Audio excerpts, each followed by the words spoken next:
2024 के सातवें और अंतिम चरण का चुनाव 1 जून को होना है। बिहार की 40 लोकसभा सीटों में अब तक 6 चरणों में कुल 32 लोकसभा सीटों पर मतदान हो चुका है। इस बार सातवें और अंतिम चरण में 8 सीटों पर चुनाव होना है। इनमें राजधानी पटना के 2 लोकसभा सीट, पटना साहिब, पाटलिपुत्रा के अलावा नालंदा, जहानाबाद, भोजपुर, बक्सर, सासाराम और काराकाट लोकसभा क्षेत्र में चुनाव संपन्न होंगे। अंतिम चरण का चुनाव काफी महत्वपूर्ण माना जा रहा है क्योंकि इस चरण में बिहार के कई दिग्गज नेताओं की प्रतिष्ठा दांव पर लगी है। इनमें पाटलिपुत्रा लोकसभा सीट से लालू प्रसाद यादव की बड़ी बेटी मीसा भारती तीसरी बार चुनाव मैदान में है, जिन्हें रामकृपाल यादव टक्कर दे रहे हैं। तो वहीं पटना साहिब से बीजेपी के दिग्गज नेता रविशंकर प्रसाद दूसरी बार मुकाबले में है। सबसे दिलचस्प मुकाबला काराकाट लोकसभा सीट पर है, जहां पर भोजपुरी सिनेमा के पावर स्टार पवन सिंह चुनाव मैदान में है। तो राष्ट्रीय लोक मंच के सुप्रीमो उपेंद्र कुशवाहा और सीपीआई एमएलए से राजाराम सिंह चुनाव मैदान में है। यहाँ त्रिकोणीय मुकाबला है। आरा में पूर्व आईएएस ऑफिसर और 2 बार सांसद रहे आरके सिंह की प्रतिष्ठा भी दांव पर लगी है। इस चरण में भी इंडिया गठबंधन और एनडीए गठबंधन दोनों के कई बड़े नेताओं की प्रतिष्ठा दांव पर लगी है। इस चुनाव के लिए आज शाम 5 बजे चुनाव प्रचार थम जाएगा।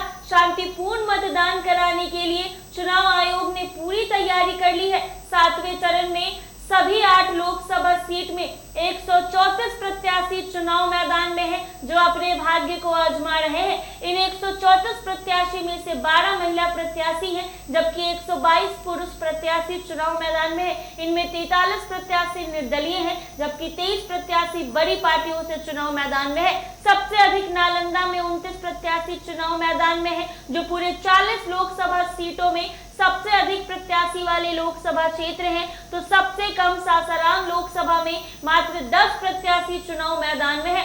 सभी 8 सीटों पर मायावती का बहुजन समाज पार्टी चुनाव मैदान में है। तो एनडीए में बीजेपी के 5 प्रत्याशी हैं, जदयू से 2 हैं और राष्ट्रीय लोक मंच से खुद उपेंद्र कुशवाहा चुनावी मैदान में है। इंडिया गठबंधन में 3 सीटों पर आरजेडी, तो 3 सीटों पर सीपीआई एमएलए और 2 सीट पर कांग्रेस चुनाव मैदान में है। 67 ऐसे प्रत्याशी हैं जो छोटे दल और संगठन से ताल्लुकात रखते हैं। 7वें चरण के 8 लोकसभा क्षेत्र में 7 सीट जनरल है, जबकि 1 सीट सासाराम सुरक्षित सीट है।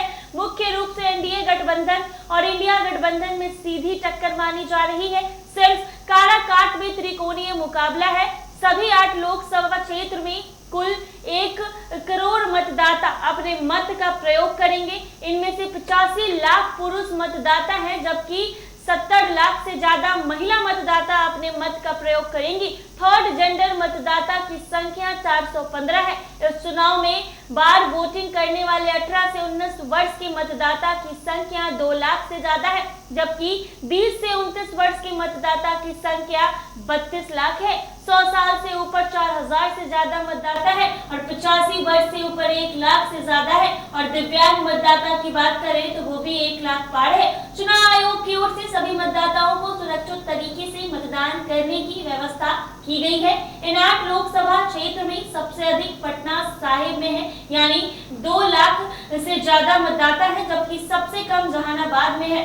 इसके अलावा दूसरे नंबर पर नालंदा है और मतदाता अपने मत का प्रयोग करेंगे।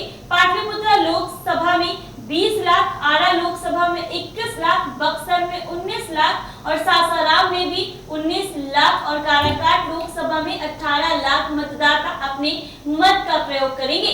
चुनाव आयोग ने सभी 8 लोकसभा क्षेत्र में कुल 16,000 से ज्यादा मतदान केंद्र बनाए हैं। इनमें ग्रामीण क्षेत्र में 12,000 मतदान केंद्र है, जबकि शहरी में 3,000 से ज्यादा मतदान केंद्र बनाए हैं। चुनाव आयोग ने इनमें 7,000 मतदान केंद्रों पर सीसीटीवी कैमरे लगाए हैं, जिसका कंट्रोल रूम पटना निर्वाचन आयोग कार्यालय में बनाया गया है। इन सभी मतदाता केंद्रों के लिए ईवीएम मशीन में वोटिंग करने वाली बीयू मशीन की संख्या 27,000 से पार है। तो यानी अंतिम और आखिरी चरण का मतदान 1 तारीख को होना है। आप लोग सभी से रिक्वेस्ट है कि वोट जरूर करें, क्योंकि वोट करना आपका अधिकार है, मतदान आपका अधिकार है। अपने मत का सही तरीके से प्रयोग करें और वोट देने जरूर जाए। जो आपके भविष्य और आपके बच्चों के भविष्य के लिए या फिर जो यंगस्टर के भविष्य के लिए अच्छा होगा, उसी पार्टी को सपोर्ट करें। किसी के दबाव में आकर वोट ना करें, अपने मत का इस्तेमाल करें और 1 तारीख को वोटिंग करने जरूर पहुंचे।